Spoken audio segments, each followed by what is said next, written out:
বান্ধবী তোর ব্যবহারটা আজও বুঝিনি। জানতাম না তোর ভেতরে এত শয়তানি। ইনিয়া চোখ মুখ কুঁচকায়, তারপর শীতল কণ্ঠে বলে, বাজে। কি? আপনার গান আর গানের গলা দুটোই বাজে। জায়ান মুচকি হেসে বলে ওঠে, বোকা হরিণ, সাহসী হয়ে উঠছ? মন্দ নয় বটে, কিন্তু এই নির্জন রাতে কতটুকু সেফে থাকতে পারবে? ইনিয়া নিষ্প্রাণ হেসে উত্তর দেয়। যতক্ষণ দেহে প্রাণ থাকবে।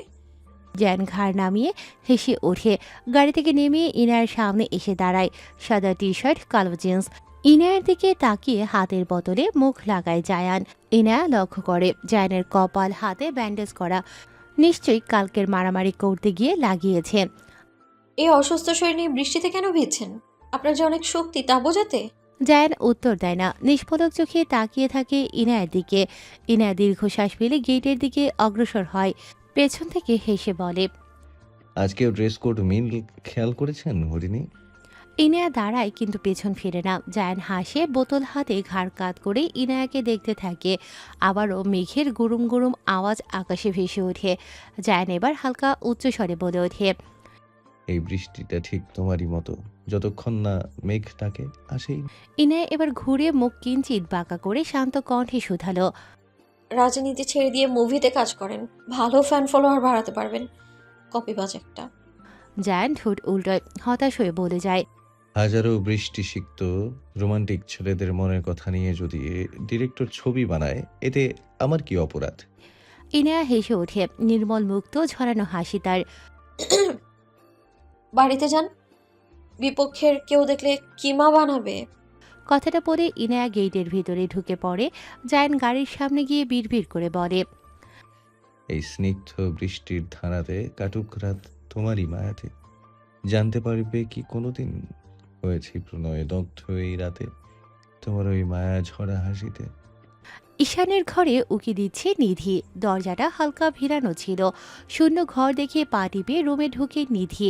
ঈশান নিশ্চয়ই ওয়াশরুমে। নিধি ঘরময় কিছুক্ষণ ঘুরে কাভার থেকে ঈশানের একটা টি শার্ট নিয়ে নেয়। প্রায় সময় সে ঈশানের পছন্দের কাপড় নিজের কাছে রেখে দেয়। নিধি এবার ওয়াশরুমের দরজা হালকা ধাক্কা দিতেই দেখে সেটা খোলা। নিধি ভ্রু কুঁচকায়। এত রাতে কই যাবে ঈশান? নিচেও তো নেই। নিধি ভাবল আয়েশা মির্জার রুমে আছে নিশ্চয়ই। সেটা ভেবে নিধি দাদির রুমের দিকে অগ্রসর হয়। দরজার কাছে আসতেই থমকায় সে। ভালো করে খেয়াল করে দেখতে পায় তার বাবা মা, চাচা চাচি আয়েশা মির্জার শিওরে বসে রয়েছেন। আয়েশা মির্জা পান চিবোচ্ছেন আর দীর্ঘ দৃষ্টিতে দু ছেলে আর ছেলের বউদের পরীক্ষা করছেন। আয়েশা মির্জা বাদে বাকি চারজনের মুখ থমথমে।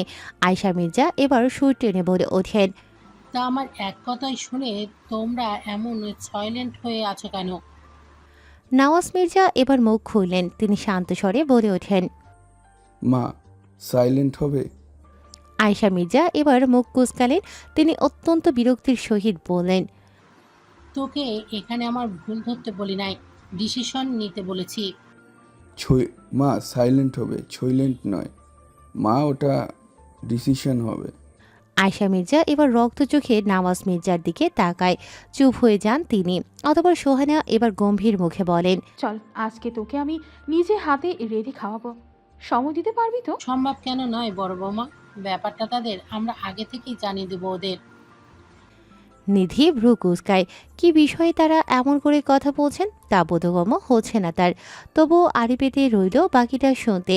নিপা এবার কাছামাছু করে মিনমিনে স্বরে বলে ওঠে, ওদেরও তো নিজস্ব মতামত পছন্দ থাকতেই পারে। না নেই, থাকলে দুজনেই আমাকে আরো আগেই বলে ফেলতো। বাসখাই গলায় বলে ওঠে আয়েশা মির্জা। নিপা চুপসে যায়। নাহিদ মির্জা এবার মুখ খোলেন, এটা কেমন দেখাবে না মা? পাড়া প্রতিবেশী কি আমাদের খায় না পড়ে যে তাদের কথা মতো ক্ষণে ক্ষণে চিন্তা করতে হবে? আমরা তো আমরা তো কোনো অবৈধ কাজ করব না নাকি? এখন তোরা বল, তোদের নিধি আর ঈশানের বিয়েতে কোনো আপত্তি আছে নাকি? কথাটা শ্রবণ হতে নিধি থমকে যায়। ভেতরে যেন ড্রাম বেজে চলছে। তরতর করে ঘেমে একাকার হয়ে যাচ্ছে নিধি। না, সে তো কোনো ভুল শুনছে না। আসলে দাদি তার আর ঈশানের কথা বলছে। খুশিতে নাচতে মন চাইছে নিধির। এত সহজে মানুষটাকে পেয়ে যাবে ভাবতে পারেনি সে। ঈশানকে তো কবেই মন দিয়ে বসে আছে। শুধু ভয়ে ছিল ফ্যামিলি আর ঈশান কিভাবে নেবে। এখন আয়শা মির্জাকে দৌড়ে একটা শক্ত হাঁক দিতে মন চাইছে তার। এখন ভালোই ভালোই বাবা মা মেনে নিলেই হয়। নাহিদ মির্জা এবার নওয়াজ মির্জার দিকে তাকায়। দুজনেই আবার চোখ রাখেন সহধর্মিণীর দিকে। নিপা একবার সোহানার দিকে তাকিয়ে খুশি মনে বলে, আমাদের নিধির আর ঈশানের বিয়ে নিয়ে কোনো আপত্তি নেই। ঈশান আর নিধি রাজি হলেই হবে। সবাই যেন একটু প্রসন্ন বোধ করে। আয়শা মির্জা এবার হেসে বলে ওঠেন, তোমরা চিন্তা করো না, ওদের আমি রাজি করাবো। মা, আপনি যেটা বলছেন সেটা কি আদৌ সম্ভব? সহসাই বললেন সোহানা মির্জা। নিধি এবার ভয় পায়, মা জানে কি বলে। সবাই প্রশ্নবিদ্ধ মুখে তাকায় সোহানার দিকে। আমার একটা শর্ত আছে। যতদিন না নাভানা আর ইনায়ার ডিভোর্স হচ্ছে ততদিন এই বিষয়টা আমাদের মধ্যেই থাক। সবাই সহমত প্রকাশ করে। নিধি এবার দৌড়ে নিজের রুমে যায়। চোখ বেয়ে সুখের অশ্রু বয়। ঈশানের টি শার্টটা গায়ে জড়িয়ে নিচের দিকটা গিট দিয়ে ছাদে যায় নিধি। ঈশান ছাদের রেলিংয়ে বসে এতক্ষণ তিথির সাথে কথা বলছিল। বৃষ্টিটা কিছু কমে শীতল বাতাস বইছে। হঠাৎ ছাদে কারো আগমনে পেছন ফিরে ঈশান চটজলদি ফোন কেটে দেয় তার। হাসি মুখে নিধি এবার ঈশানের সামনে দাঁড়ায়। ঈশান নিধিকে আপাতমস্তক দেখে তেতে ওঠে। এটা কি করলি গাধি? আমার ফেভারিট টি শার্ট ছিল এটা। এটা কি করলি গাধি? আমার ফেভারিট টি শার্ট ছিল এটা। খোলেটা নষ্ট করে দিলি তো একবারে। নিধি এবার মুখ বাঁকায়। কয়দিন পরে তো নিধি পুরো মানুষটাকে নিজের করে ফেলবে। তখন কি রিয়েকশন দেবে ঈশান? আচমকা হেসে উঠল নিধি। ঈশান অবাক হলো। এই মেয়ে আজকে বকা খেয়ে হাসে, আর সময় তো বকা খেয়ে মুখ আধার করে ফেলে।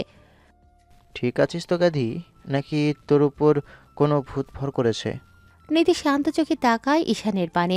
অবাক চোখে আশ্চর্য হয়ে তাকিয়ে আছে ঈশান। হঠাৎ গাড়ির হর্ন বেজে ওঠায় দুজনেরই ধ্যান ভাঙে। একজনকে নিচে তাকাতেই উভয়ই চিৎকার দিয়ে ওঠে। ভাইয়া এসেছে? মুখটা মলিন করে ইনায়া বসে আছে। তিথি তখন থেকে এটা সেটা জিজ্ঞেস করলেও উত্তর পাচ্ছে না। খাবার সামনে তিথি অনেকক্ষণ পায়চারি করে রেখে দেয়। অনেকগুলো ব্যাগ সামনে এনে রাখে তিথি। ইনায়া জিজ্ঞাসার সূত্রে তাকালেই তিথি বলে, নিধি এসেছিল আজ।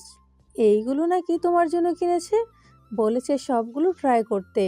ইনায়া বিশেষ কিছু গুরুত্ব দেয় না, আবারও উদাসীন হয়ে রয়। কি হয়েছে তোমার? কোনো সমস্যা? বলতে পারো। ইনায়া ম্লান হাসে। তিথি হতাশ হয়ে ফোন নিয়ে বসে পড়ে। ইনায়া কাপড়ের ব্যাগগুলো সরিয়ে জানালার পাশে এসে দাঁড়ায়। বৃষ্টি এখন নেই। বাইরে পুরো নিশি রাতের আধারে ঢেকে রয়েছে। মাঝে মধ্যে শোনা যাচ্ছে ব্যাংসহ কোনো এক নাম না জানা প্রাণীর ডাক। হঠাৎ তিথি ডাকতেই ইনায়া পেছন ফিরে। তিথি ফোন হাতে আতঙ্ক নিয়ে ইনায়াকে দেখিয়ে বলে, দেখো না ইনায়া, এফবিতে এই ছবিগুলো ভাইরাল হয়েছে। কে জানি এই দুটো লোককে পিটিয়েছে, উলঙ্গ করে গাছের সাথে ঝুলিয়ে রেখেছে। স্থানীয়দের চোখে পড়েছে, কয়েকজন মিলে ডাক্তার কাছে নিয়ে গেছে। কি একটা অবস্থা দেশের। মধ্যবয়সী বাপরেও ছাড়ে না। ছবি দেখে ইনায়ার চোখ উল্টে যাবার উপক্রম। কারণ ছবিতে সন্ধ্যার সেই দুই লোককে দেখা যাচ্ছে। ইনায়া ভীত হয় প্রচুর। কে করতে পারে এদের এমন অবস্থা? ইনায়া মনে মনে একটু শান্তি পায়। হঠাৎ ইনায়ার ফোনের নোটিফিকেশন আসে। অচেনা নাম্বার সেটা। এইবার খুশি তো বোকা হরিণী? মেসেজটা দেখে ইনায়া অবাক হয়। এটা কার নাম্বার? এই নামে তো জায়ান তাকে ডাকে। ইনায়া কিছুক্ষণ নীরবে ভাবে। তৎক্ষণাৎ তার টনক নড়ে। এই কাজ ওই গুন্ডাটাই করেছে। কিন্তু জায়ান কি করে জানতো? রাখতেই নাকের পাতিগুলো ফুলে ফেপে ওঠে ইনায়ার। তিথি ফোন থেকে চোখ সরিয়ে ইনায়ের দিকে তাকিয়ে অবাক স্বরে বলে, তুমি এভাবে ফুসছো কেন? আবার কি হলো? কিছু না। তিথি ঠোঁট উঠিয়ে ফোন রেখে ওয়াশরুমে যায়। ইনায়া জায়ানের নাম্বার ঠুকে ফোন করে। কিছুক্ষণ যেতেই ফোন রিসিভ করে জায়ান। ইনায়া রেগে বলে, লোকগুলোকে আপনি মেরেছেন? ওয়েট হরিণী, জানালা দিয়ে আকাশের দিকে তাকাও তো। ইনায়া তাকায়। জায়ান মুচকি হেসে উঠে বলে, দেখো তো তোমার আকাশে কটা চাঁদ উঠেছে। এমন প্রশ্নে রেগে যায় ইনায়া। চাঁদ আবার কটা উঠবে? চাঁদ তো একটাই উঠবে। ইনায়ার রাগে তাতে দাঁত চেপে বলে, বৃষ্টি রাতের আকাশে আমি চাঁদ খুঁজে পাইনি। আপনি বলুন আমার আকাশের খবর। আমার আকাশে এতক্ষণ একটাই ছিল, আপনি স্মরণ করে দুটাই করে দিলেন। জায়ান বলতেই ইনায়া তেতে ওঠে। ফালতু কথা রাখুন। ওই লোকগুলোকে আপনি মেরেছেন? এটা কোনো কথা? আমি ওই লম্পটদের মেরে হাত নোংরা কেন করব? আমি মারিনি, তবে আমার লোকজনদের দিয়ে মার খাইয়েছি আর ছড়িয়ে দিয়েছি। কি দারুণ স্বীকারোক্তি! ইনায়া অবাক হয়ে বলে। আপনি আমার পেছনে স্পাই লাগিয়েছেন? জায়ান উচ্চস্বরে হেসে ওঠে, কিছুক্ষণ চুপ থেকে শান্ত স্বরে বলে। আপনার দিকে কোনো পিঁপড়ার চোখ পড়লেও আমার কষ্ট হয়। সেখানে আস্ত দুজন মানুষকে আমি কি করে সহ্য করব? বলেন তো হরিণী, কি নিদারুণ যাতনায় আমি প্রতিদিন ডুবছি। কেন জানি হারিয়ে যাচ্ছি মায়ার অতল গহ্বরে। এর উত্তর কি আপনার কাছে আছে হরিণী? ইনায়া চমকায়, হতবিহ্বল হয়ে যায়, ঠোঁট দুটো আচমকা কেঁপে ওঠে। জায়ানের কথার মানে কি? ইনায়া যেন ঘামছে এবার, ঠোঁট নাড়িয়ে কাঁপা কাঁপা গলায় জিজ্ঞেস করে। কি বলতে চাইছেন আপনি? কি চাই আপনার? জায়ান এবার জোরে হেসে ওঠে, তারপর অন্য প্রাসঙ্গিক টেনে বলে। তোমার জন্য বাবা একটা গিফট পাঠিয়েছিল, পেয়েছো তো? হঠাৎ করে কথা বদলানোতে ইনায়া আর জায়ানকে আর ঘাটে না। সে নিরুত্তর রইল জায়ানের কথায়। জায়ান ফোঁস করে নিঃশ্বাস ফেলে বলে ওঠে। তোমার টেবিলে একটা খাম আছে, খামটা খুলে হলের বেলকুনিতে চলে আসো। বলেই ফোনটা রেখে দেয় জায়ান। ইনায়া টেবিলে তাকাতেই দেখতে পায় সত্যি একটা খাম রাখা সেখানে। ইনায়া সেটা নিয়ে খুলতেই স্তব্ধ হয়ে রইল। চোখগুলো পানিতে টইটুম্বর হলো, যা গড়িয়ে পড়ে গলদেশ ভিজিয়ে দিয়েছে। একটা মেয়ের জন্য এমন পরিস্থিতি খুবই জঘন্যের।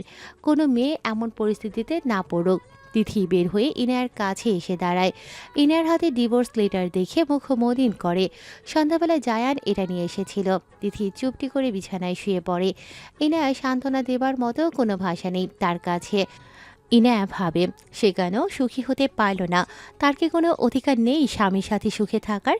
তার এই ছোট্ট জীবনে কোনো অন্যায় করেনি, তাহলে কেন তার এত কষ্ট? বাবা মায়ের কথা আজ বেশি করে মনে পড়ছে ইনায়ার। ফোনে মেসেজ আসায় ইনায়া উঠে দাঁড়ায়। ডিভোর্স পেপার হাতে নিয়ে দরজা খুলে বের হয়। গন্তব্য হলের ব্যালকনিতে। হলের প্রত্যেক তলায় দুপাশে রুম মাঝ দিয়ে সরু রাস্তা বয়ে বিশাল ব্যালকনিতে গিয়ে ঠেকেছে। ইনায়া ব্যালকনিতে দাঁড়াতেই দেখে ল্যাম্পপোস্টের হলদে নিয়ন বাতির আলোয় দেখা যাচ্ছে জায়ানকে। হাতে কালো একটা ছাতা ধরালো, পেছনে কালো মার্সিডিস। ইনায়াকে দেখে মুচকি হেসে উঠে জায়ান। ইনায়া জায়ানকে কল দেয়। জায়ান ফোন রিসিভ করে ইনায়ার দিকে তাকিয়ে হেসে বলে ওঠে। কি ব্যাপার? গিফট পেয়ে তো মানুষ খুশি হয়, তুমি কাঁদছো কেন?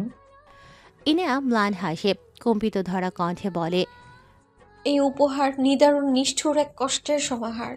জায়ান ইনায়ার পানে গভীর দৃষ্টিতে তাকায়, ঠোঁট নাড়িয়ে আস্তে করে বলে। এত যাতনা পেয়েও তার প্রতি এত টান? ইস, কি নিষ্ঠুর ভাগ্য আমার। পেয়েও হারাতে হয়েছে, এখনো ফিরে পেতে চাও তাকে? ইনায়া জায়ানের দিকে তাকিয়ে আকাশের দিকে মুখ করে, অতঃপর বিড়বিড় করে বলে ওঠে। এর চেয়ে মৃত্যুই বুঝি খুব সুখকর? ও নিকশ কালো রাতের আধার। বলে দিও ওরে, ছেড়েছি তারে চিরতরে। নেই কোনো অধিকার তার প্রতি আর। যেটুকু আছে সেটুকু হয়ে যাক যাতনা আমার। ইনায়ার বেদনা সিক্ত কথার সাক্ষী শুধু এই আধার নয়, হয় জায়ানও। সে মনে প্রাণে সপে যায় এই মেয়ে যেন আর দুঃখ না পায়। দুদিন হলো নাভান বাংলাদেশে ফিরেছে। এর মধ্যে নাভানের সাথে নাহিদ, মির্জা আর সোহানা কেউই কোনো কথা বলেনি নাভান বাড়িতে এসেছে। এ যেন কেউ বিশ্বাস করতে পারেনি। সেদিন রাতে নিধি আর ইশানের কথা কেউ বিশ্বাস করতে পারেনি। নাভান যখন সদর দরজা দিয়ে ভেতরে ঢুকেছিল, সবাই নীরব ভূমিকা পালন করেছিল। সবার চোখ নাভানের ওপর থাকলেও নাভান তাকিয়েছিল তার মায়ের পানে, অশান্ত চোখ জোড়া। হাজারো আকুতি ভরা দৃষ্টিতে সোহানা মির্জার দিকে তাকিয়ে থাকলেও তিনি সেটা অগ্রাহ্য করে চলে গিয়েছিলেন তার রুমে। বাকি সবার সাথে নাভানের কথাবার্তা ভালোই চলছে। আয়শা মির্জা সারাদিন খুশিতে নাচতে থাকেন। নাভান মিনি ছাদের একটা বেতের সোফায় বসে আছে, সামনে চা রাখা, দু হাত এক করে তাতে থুতনি রেখে বিষণ্ণতা হতাশ মুখে বসে রয়। ঈশান নাভানের পাশের সোফায় বসে হঠাৎ নাভান ঘাড় ঘুরিয়ে তাকায়। কি ব্যাপার, মন খারাপ? ঈশান গম্ভীর মুখে প্রশ্ন করে। নাভান হাসে কিঞ্চিত, মুখ বাঁকিয়ে বিদ্রুপের হাসি সেটা। সহসাই বলে ওঠে। বুঝতে পারছি না কি করব। সবকিছু এবার বেশি জটিল। মায়ের সাথে আমার কথা বলা অনেক জরুরি, কিন্তু দেখ না, সে আমাকে দেখলে মুখ ফিরিয়ে নিচ্ছে। তুমি জানোই বড় মার অভিমান কতটা প্রখর। তুমি তার মতামত কাজকে গুরুত্ব দাওনি। তার উপর তার খুব ভালোবাসার পছন্দের মেয়ে ইনায়া, যাকে তুমি কঠিনভাবে ভেঙে ফেলেছো, যেটা তার প্রাপ্য ছিল না। তার দায় তুমি বড় মাঠ থেকে সরাতে পারবে কি না জানা নেই। ইনায়ের কথা মাথায় আসতেই নাভান কিছুটা অস্থির হয়। চোখের সামনে ভেসে ওঠে বৃষ্টিসিক্ত কোমল রমণীর ইনায়ের মুখ। নাভান জোরে নিঃশ্বাস ফেলে। মেয়েটা এখন কোথায়? ঈশান হাসে। তো তোমার বউ? নাভানের ভেতরটা ধুক করে ওঠে যেন। বউ? কয়েকবার বিড়বিড় করে জপে নাভান। ইনায়া এখন হলে থাকে, আর তোমার ফ্রেন্ড ফাহাদ করিম হলো ইনায়ার আপন মামাতো ভাই। শুধু ফাহাদ নয়, তোমার বেবি আদিতিও ইনায়ার আপন ফুফাতো বোন। নাভান কথাটা শুনিয়ে ভ্রু কুঁচকায়। কই, ফাহাদ তো তাকে এতদিন এ বিষয়ে কিছুই বলেনি। নাভানকে ঈশান সম্পূর্ণ ঘটনা বলে। নাভান সব শুনে নিশ্চুপ রইল। শুধু একটা বিষয় মাথায় ঘুরল, কালকের মেয়েটাই কি ইনায়া? নাভানের দুঃখর মস্তিষ্ক যেন এবার কিছু ধরতে পারল। ইনায়ার নাভানকে দেখে হকচকিয়ে যাওয়া, ঘাবড়ানো, সবই তাকে এখন ভাবাচ্ছে। আদিতির কি খবর? শুনলাম তার সাথে ব্রেকআপ করেছে। ঈশানের কথায় ধ্যান ভাঙে নাভানের। বিরক্ত হয়ে বলে, ওর কথা মনে করিস না, মেসেজ বিগড়ে যায়। আদিতির কি খবর? শুনলাম তার সাথে ব্রেকআপ করেছো, কারণ কি? নাভান এবার শূন্য মনে বলে ওঠে। একাকিত্বের জীবনে অনেক নারীর সঙ্গী হয়েছে। কানাডার কালচারে নিজেকে মানিয়ে নিয়েছিলাম। মায়ের সাথে কিছুটা জেদ ধরে সেখানে মানিয়ে নেয়া। অদিতি একটু ডিফারেন্ট ছিল। আমি তার প্রতি আসক্ত হয়েছিলাম প্রচুর। অদিতিকে আমার লাইফ পার্টনার বানাবো আমি শিওর ছিলাম, কিন্তু নাভান এবার থামে। ঈশান এক ধ্যানে তার দিকে তাকিয়ে আছে। এখান থেকে ফিরে যাওয়ার কিছুদিন পর লিও নামের অদিতির এক ফ্রেন্ড আমাকে কিছু ছবি পাঠায়। ছবিগুলো দেখে লিওর সাথে যোগাযোগ করে আমি জানতে পারি অদিতি লিওর বেবি কনসেপ্ট করেছিল, কিন্তু সে আমাকে পাওয়ার জন্য বাচ্চাটা অ্যাবর্শন করিয়ে নেয়। জাস্ট ভাব। ঈশান চোখ মুখ কুঁচকে নেয়। কি বিশ্রী মেয়ে অদিতি। ঈশান নাভানের দিকে তাকিয়ে হতাশ কণ্ঠে বলে, কেন? তুমি তো ওর দিওয়ানা ছিলে। যাই বলো, তোমার ইনায়াকে বিয়ে করে এভাবে চলে যাওয়াটা ঠিক হয়নি। নাভান চুপ হয়ে থাকে, কিছু বলে না আর। বুক চেড়ে দীর্ঘশ্বাস বেরিয়ে আসে। মায়ের সাথে জেদ ধরে আমি সত্যি একটা পৈশাচিক কাজ করে ফেলেছি। ক্লাস শেষে নিধি ইনায়াকে নিয়ে একটা রেস্টুরেন্টে যায়। সেখানে গিয়ে খাওয়া দাওয়া শেষ করতেই নিধি তার আর ঈশানের বিয়ের খবর ইনায়াকে দেয়। ইনায়া অবাক হয় প্রচুর।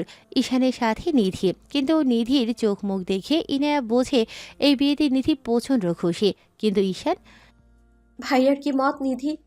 নিধি ইনায়ার প্রশ্ন শুনে ধমকায়, মুখটা মলিন করে বলে, তা তো জানি না, আমি তো আড়িপেতে সব শুনেছি। বলেছে তোমাদের ডিভোর্স হলে সবাইকে জানাবে। নিধি কথাটা বলে ইনায়ার মুখের দিকে তাকায়। ইনায়া শান্ত স্বরে জবাব দেয়, আমার কাছে ডিভোর্স লেটার এসেছে নিধি। এখন শুধু আমাদের সম্পর্ক একটা সাইনের উপর নির্ভর করছে। নিধি মলিন মুখে বলে। পরশু ভাইয়া এসেছে ভাবি। ইনায়া শুনে কোনো প্রতিক্রিয়া ব্যক্ত করে না। সে চুপচাপ বাইরে রাস্তায় তাকিয়ে থাকে। নিধি হতাশ হয়। হঠাৎ ফোন আসায় নিধি উঠে দাঁড়িয়ে বলে, আসছি ভাবি, একটা গুরুত্বপূর্ণ কাজ করব। কি কাজ? জানতে পারবে, কাজটা শেষ হলে তুমি সহ পুরো এলাকায় জানতে পারবে। কথাটা বলে নিধি হন্তদন্ত হয়ে বেরিয়ে যায়। ইনায়া অবাক হয়ে সেও হলের দিকে এগিয়ে যায়। রাস্তায় কিছুক্ষণ দাঁড়ায় ইনায়া। আজ সূর্যের তেজ খুবই প্রখর। ঘামে জবজবে অবস্থা মুখমণ্ডল। ইনায়া ওড়না দিয়ে মুখ মুছে সামনে অগ্রসর হয়। হঠাৎ মাথার উপর কেউ ছাতা ধরতেই ইনায়া পাশে ফিরে তাকায়। জায়ান মুচকি হেসে তার দিকে তাকিয়ে আছে। ইনায়া একবার আশেপাশে তাকায়। না, আজ গুনাটা ছেলেপেলে নিয়ে আসেনি। করছেন কি? মানুষজন দেখছে। জায়ান ছাতাটা ইনায়ের হাতে মুঠোয় দিয়ে একটু দূরে দাঁড়িয়ে মিটিমিটি হেসে বলে, প্রহর শেষের আলোয় রাঙা আজ চৈত্র মাস, তোমার চোখে দেখেছি আজ আমার সর্বনাশ। জায়ানের হঠাৎ এমন কথায় ইনায়া চমকায়। হতবিহবল হয়ে তার দিকে কয়েক নেনো সেকেন্ড তাকিয়ে মুহূর্তেই হেসে ওঠে। জায়ান অপলক দৃষ্টিতে তাকিয়ে দেখে সেই মুক্ত ঝরানো হাসি। ইনায়া নিজেকে সামলে শান্ত স্বরে বলে ওঠে, শেষ পর্যন্ত রবীন্দ্রনাথকেও কপি করলেন, তাও আবার নিজের মতো বানিয়ে। ইনায়া কথাটা বলে থামলো, তারপর মুচকি হেসে আবার বলে উঠল, প্রহর শেষের আলোয় রাঙা সেদিন চৈত্র মাস, তোমার চোখে দেখেছিলাম আমার সর্বনাশ। এমনটা হবে। জায়ান মাথা নিচু করে হেসে ওঠে। আবার ইনায়ার পানি তাকায়। তা সত্যি কি তোমার সর্বনাশ দেখতে পেয়েছো? ইনায়া জায়ানের কথার মানে বুঝতে পারে। হাস্যোজ্জ্বল মুখটা এবার রাতের আধারের মতো অন্ধকার করে নেয়। তারপর মিহি কণ্ঠে বলে, দেখতে চাইলেও দেখবো না, বুঝতে পারলেও বুঝবো না। আমি আর কিছুই নতুন করে বুঝতে চাই না। কথাটা বলে জায়নের দিকে দুপায়ে অগ্রসর হয় ইনায়া। জায়নের হাতে ছাতা ধরিয়ে সে গন্তব্যের দিকে অগ্রসর হয়। জায়ন কুটিল হেসে পেছন থেকে বলে ওঠে, সামলে রেখো নিজেকে বোকা হরিণী। বাঘ মামা কিন্তু পেছনে ছুটছে, একবার ঘাড় ঘুরিয়ে পেছন তাকালেই বগল দাওয়া করে ফেলবে। So be careful. কথাটা শুনে ইনায়া দাঁড়ায় কিন্তু পেছনে ফিরে না। আমি সাবধানেই থাকবো, আপনি নিজেকে সামলে নিয়েন, নাহলে পিছলে যাবার ভয় নিয়ে পিছু করতে হবে। জায়ান করিম কোনো কাজে ভয় নিয়ে এগোয় না, আর এটা তো মনের ব্যাপার, জোর একটু বেশি। কথাটা বলে জায়ান পা চালিয়ে চলে যায়। ইনায়া খানিকক্ষণ পরে পেছনে ফিরে জায়ানকে আর দেখতে পায় না সে। একটা বড় নিঃশ্বাস ফেলে ইনায়া সামনে ফিরে হাঁটতে থাকে। হলে এসে ইনায়া প্রথম গোসল সেরে নেয়। আজ বিকেলে মির্জা বাড়িতে যাবে সে, সোহানার সাথে কথা বলতে, সাথে মিজানুল করিম বা ফাহাদও যাবে। ইনায়া যখন চুল শুকাচ্ছিল তখনই তিথি রুমে আসে। পরে পাতলা সাদা রঙের সুতির শাড়ি, চুলগুলো সুন্দর করে খোপা বাঁধা, হালকা সেজেছে ও তিথি। নিশ্চয়ই পার্লার থেকে এসেছে। কি ব্যাপার, আজ ইংলিশ ম্যাম থেকে বাঙালি গিন্নি হয়েছে যে? তিথি মুচকি হেসে জবাব দেয়, একজনকে সারপ্রাইজ দিব ভাবছি। তা তুমি কি মাত্র এলে? ক্লাস তো মনে হয় সে কখন শেষ হয়েছে। আর বলো না, নিধির খপ্পরে পড়েছিলাম, আটকে রেখে একটা গুড নিউজ দিল। ইনায়া ক্লান্ত ভঙ্গিতে বলে ওঠে। তিথি ব্যস্ত হাতে নিজের ব্যাগ ঠিক করতে করতে শোধায়, গুড নিউজটা কি? তারা রিশান ভাইয়ের বিয়ে ঠিক হয়েছে। হাসি খুশি বলে ইনায়া। কথাটা শ্রবণ হতে তিথির ব্যস্ত হাত থেমে যায়, ভেতরটা কেঁপে ওঠে তৎক্ষণাৎ। জিজ্ঞাসু চোখে ইনায়ার পানে তাকায় তিথি। বিয়ে? তারা দুজনেই খুশি এতে? সত্যি মেয়েটা খুব খুশি। আমি ওই বাড়িতে থাকাকালীন তাদের মধ্যে এমন কিছু দেখিনি আমি। বিষয়টা সম্পূর্ণ পারিবারিকভাবেই ঠিক করা হয়েছে। তিথি যেন থমকে গেছে, তার মুখে কোনো রা নেই। তরতরিয়ে ঘেমে একাকার হয় তিথি। ঈশান তো তাকে কিছু বলেনি, সে জানে তো ব্যাপারটা। আজ তো ঈশানের সাথে দেখা করবে তিথি। হন্তদন্ত হয়ে তিথি উঠে দাঁড়ায়। ইনায়া অবাক হয়ে জিজ্ঞেস করে, অলরাইট তিথি। তিথি কোনো জবাব দেয় না, এক প্রকার দৌড়ে রুম থেকে বেরোয়। ইনায়া যেন বোকা মনে রয়। তিথির এভাবে হঠাৎ হকচকিয়ে ওঠাটা তাকে ভাবায়। তিথি তার ব্যাগটাও রেখে গেছে। ইনায়া দীর্ঘশ্বাস ফেলে তৈরি হতে থাকে। নাভান বিকেলের দিকে নিজের রুমে শুয়েছিল। সোহানার সাথে কথা বলতে গিয়েও পারেনি। কি করবে কিছুই বুঝতে পারে না নাভান। সে শোয়া থেকে উঠে দাঁড়িয়ে নিজের ব্যালকনিতে যায়। সেখানে যেতেই নাভান অবাক হয়। ব্যালকনিতে প্রচুর ফুলের গাছ লাগানো। কিছু কিছু ফুলের নামও জানে না নাভান। গত দুদিনে এদিকে আসা হয়নি নাভানের। কে সাজিয়েছে এমন করে? মা নয় তো, হবে মাই হবে। শুধু ব্যালকনিতে নয়, পুরো রুমটাই অনেক গোছানো ছিল। নাভানের ছবি দিয়ে পুরো রুমই সাজানো ছিল। নাভান ভাবনা বাদ দিয়ে বাইরে যাবার জন্য তৈরি হয়। ফাহাদের সাথে দেখা করতে হবে আজ। গাড়িতে উঠে ফাহাদের অফিসের দিকে যেতে থাকে নাভান। মাঝখানে গাড়ি জ্যামে পড়ায় নাভান বিরক্ত হয়। এদেশের পপুলার সমস্যা এটা। ২০ মিনিট জ্যাম পড়ে থাকে গাড়ি। নাভান হঠাৎ জানালা দিয়ে বাইরে তাকাতেই উল্টো দিকের একটা গাড়িতে ইনায়াকে দেখতে পায়, যে সিটে হেলান দিয়ে চোখ বুজে রয়েছে। নাভান এক ধ্যানে তাকিয়ে থাকে ইনায়ের দিকে। নাভান হঠাৎ লক্ষ্য করে ইনায়ের চোখের কার্নিশ দিয়ে গড়িয়ে অশ্রুধারা বয়ে যাচ্ছে।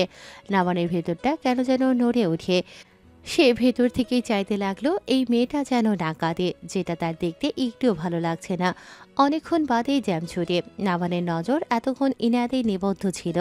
গাড়ি যেতেই নাভানের হুঁশ আসে। সেও গাড়ি স্টার্ট দিয়ে গন্তব্যের দিকে যেতে থাকে। ফাহাদের কাছে গিয়ে প্রথমেই ইনায়ার প্রতি যে সন্দেহ হচ্ছে তা ভাঙতে হবে। কেন জানি তার মন বলছে এটাই সেই ইনায়া। বুকের বাঁ পাশে হাত দিয়ে হতবাক হয়ে বসে রয়েছে ঈশান। তিথি তার সামনে বসে রক্ত চোখে তাকিয়ে আছে। সে পারলে এখন তাকে গিলে খেত। অসম্ভব সুন্দরী তিথি যখন শাড়ি পরে রেস্টুরেন্টের দরজা দিয়ে ভেতরে আসে, ঈশানের হৃদয়টা সেখানেই থমকে গিয়েছিল। সাদা শাড়ি পরা তিথিকে ঈশানের কাছে স্নো হোয়াইট লাগছিল। ঈশানের মুগ্ধতা তখনই শেষ হয়ে যখন তিথি এগিয়ে এসে তার বুকের বাঁ পাশটা কামড়ে ধরে। তীব্র ব্যথায় ঈশান এক ঝাড়া দিয়ে তিথিকে তার কাছ থেকে সরিয়ে দেয়। তিথির দাঁত কিরমিরিয়ে ঈশানের সামনের সিটে বসে পড়ে। এটা কি হলো তিথি? সিল মেরে দিয়েছি যাতে তোমার বউ এটা দেখে তোমার থেকে 10 হাত দূরে থাকে। ঈশান চমকায় হতভম্ব হয়ে জিজ্ঞেস করে, বউ মানে? কি বলছো এসব? তিথি এবার ফুঁসে উঠে গজগজ করে বলতে থাকে, না কিছুই জানে না। 2 দিন পর তো বউ নিয়ে এসে বলবে আমি জানি না কিছু। ঘুম থেকে উঠে দেখবি বিয়ে হয়ে গেছে। ঈশান এবার একটু রেগে যায়। কখন থেকে আজে বাজে কথা বলে চলেছে তিথি। কিঞ্চিত রাগী গলায় তিথিকে বলে। কি হয়েছে বলবে তো আগে। তিথি এবার আচমকাই কেঁদে ওঠে। ঈশান এবার পুরোপুরি আশ্চর্য হয়ে শোধায়। কাঁদছো কেন? তোমার নাকি নিধির সাথে বিয়ে? কি? চমকে যায় ঈশান, বিরক্ত স্বরে বলে। কি বলছো এসব? মাথা খারাপ হয়েছে? কোথা থেকে কি শুনেছো? তিথি ইনায়ের সাথে নিধির বলা সকল কথা বলে। সব শুনে ঈশান হতভম্ব হয়ে যায়। তার পরিবার তার পিঠ পিছে এত বড় প্ল্যান করেছে, আর নিধি সে কি করে এটা মেনে নিল এটাই বুঝতে পারছে না ঈশান। সে তিথির দিকে এগিয়ে যায়। সত্যি বলছি দিদি, আমি কিছুই জানি না। তুমি কাঁদো না। আমি বাড়ির সবার সাথে এই বিষয়ে কথা বলবো, সাথে তোমার আর আমার বিয়ের বিষয়ে কথা বলবো। তিথি আদুরে গলায় জিজ্ঞেস করে। সত্যি বলবে তো? ঈশান সহসাই বলে ওঠে। অবশ্যই বলবো। তিথি এবার একটু নর্মাল হয়। ঈশান ভাবে অন্য কথা। এমন বাজে বুদ্ধি নিশ্চয়ই তার গিন্নি সবাইকে দিয়েছে। তার খবর তো সে বাড়িতে গিয়েই নেবে, কিন্তু বাকি সবাই কি করে তার এই প্রস্তাব মানতে পারে? আর নিধি? ঈশান ভাবতেই পারছে না নিধি কি করে তাকে অন্য কিছু ভাবতে পারে। কিছুতেই মাথায় ঢুকছে না ঈশানের। নাফান ফাহাদের অফিসে এসেছে অনেকক্ষণ হলো। দুজন মিলে অনেক গল্প জুড়ে দিয়েছে। কত শত কথা দুজন জমিয়ে রেখেছিল। এত কিছুর মধ্যে ইনায়ের কথা একেবারের জন্য জিজ্ঞেস করতে পারেনি নাভান। কিছুক্ষণ সময় যেতেই সেখানে জায়ান আসে। নাভানকে দেখে চোখ মুখ শক্ত করে ফাহাদের পাশে বসে। মিটিং 2 ঘন্টা পর দিয়েছো, কোনো সমস্যা? জায়ান গম্ভীর স্বরে বলে। ফাহাদ হালকা হেসে জায়ানকে বলে ওঠে। আর বলিস না, এতদিন পর নাভানকে পেলাম, তাই একটু সময় নিচ্ছি। নাভান জায়ানের দিকে তাকায়। জায়ানের মুখ দেখেই বোঝা যাচ্ছে তার প্রচুর বিরক্ত লাগছে। নাভান আলতো হেসে ফাহাদকে বলে ওঠে। আজ তাহলে উঠি, তোর গুরুত্বপূর্ণ কাজ আছে মনে হয়। না, কি বলিস, এতটাও নয়। তোর সাথে পরিচয় করিয়ে দিই, আমার ছোট ভাই। নাভান হাসি মুখে জায়ানের দিকে হাত বাড়ায়। জায়ানের অভিব্যক্তিটা দেখার মতো ছিল। সে তার মুখ আরো গম্ভীর করে নাভানের বাড়ানো হাতে হাত মেলায়। আমি নাভান শাহরিয়ার মির্জা, তোমার ভাইয়ের খুব ভালো বন্ধু। আর আমি আপনার খুব ভালো প্রতিদ্বন্দ্বী। এমন বিস্ফোরণ মন্তব্য করে জায়ান রোমের বাইরে চলে যায়। ফাহাদের জায়ানের কথা শুনে কাশি উঠে যায়। এই ছেলের যা মুখে আসে তাই বলে। নাভান জায়ানের যাওয়ার দিকে তাকিয়ে রয়। অতিরিক্ত বুদ্ধিমত্তা সম্পন্ন নাভানের মাথায় বিষয়টা ধরে বসে। সে ফাহাদের দিকে প্রশ্নবিদ্ধ মুখে তাকায়। ফাহাদ হালকা হেসে বলে ওঠে। ফাজিল তা ছেলেটা, প্রচুর ফাজিল।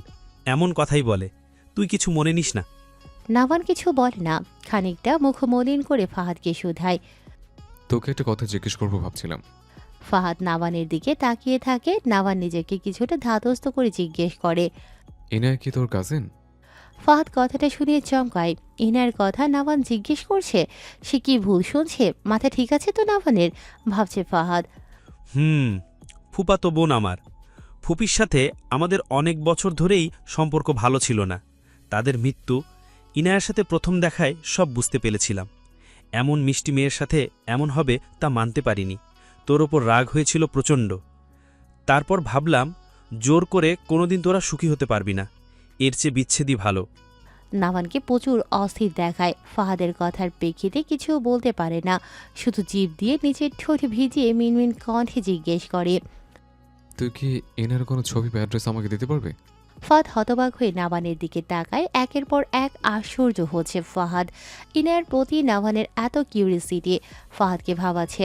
ফাহাদের তাকানোতে অস্থির হয় নাভান। সে কাতর কণ্ঠে 2 দিন আগের ও আজকের বিষয়গুলো ফাহাদের সাথে শেয়ার করে। সব শুনে ফাহাদ নিশ্চিন্ত হয় যে নাভান ইনায়াকেই দেখেছে। ফাহাদ দীর্ঘশ্বাস ফেলে কিছু বলবে, তার আগে রণমূর্তি ধারণ করে জায়ান আবার রুমে ঢুকে হাতের অ্যাপল ব্র্যান্ডের মোবাইলটা ফাহাদের দিকে ছুঁড়ে মেরে বাজঘাই গলায় বলে ওঠে। 15 দিনও হয়নি ব্রেকআপ হয়েছে, তার ভেতরেই আবার নতুন গার্লফ্রেন্ড নিয়ে জনসম্মুখে ডেট করছিস? তোর কি একটুও বুদ্ধি নেই? জায়ানের কথায় ফাহাদ চমকায়। ভ্রুকুসকে কঠিন স্বরে জিজ্ঞেস করে। কি বলছিস এসব? জানি আমি একটু বেশি রিলেশন করেছি, তাই বলে ওপেন পাবলিকে গার্লফ্রেন্ড নিয়ে প্রেম করব? তুই আমাকে এত লেম কি করে খাপছিস? তাও আবার নিজেই দেখ। ফাহাদ ফোনটা হাতে নিয়ে ওপেন করতেই চোখ কপালে। তীক্ষ্ণ দৃষ্টিতে ফোনের দিকে তাকায় ফাহাদ। তারপর চিৎকার দিয়ে বলে ওঠে। হোয়াট ননসেন্স, এসব কি? সেটা তুই ভালো বলতে পারবি। গমগমে গলায় বলল জায়ান। ফাহাদ শব্দ করে ফোনটা টেবিলে রাখে। নাওয়ান ফোনটা হাতে নেয়। ব্রেকিং নিউজ, আবারও প্রেমের সম্পর্কে জড়ালেন মেয়র ফাহাদ করিম। গোপন সূত্রে জানা গেছে বিরোধী দলের লোক খলিল তালুকদারের ভাইয়ের মেয়ের সাথে ডিপ রিলেশনে জড়িয়েছে ফাহাদ করিম। খলিল তালুকদারের বড় ভাই আসাদ তালুকদার, তার স্ত্রী দিয়া সাহা, তাদের মেয়ে তিলক। নিউজের সাথে ফাহাদ আর তিলকের রেস্টুরেন্টে বসা 2টা ছবি। নাওয়ান ব্রুকুসকে ফাহাদকে জিজ্ঞেস করে,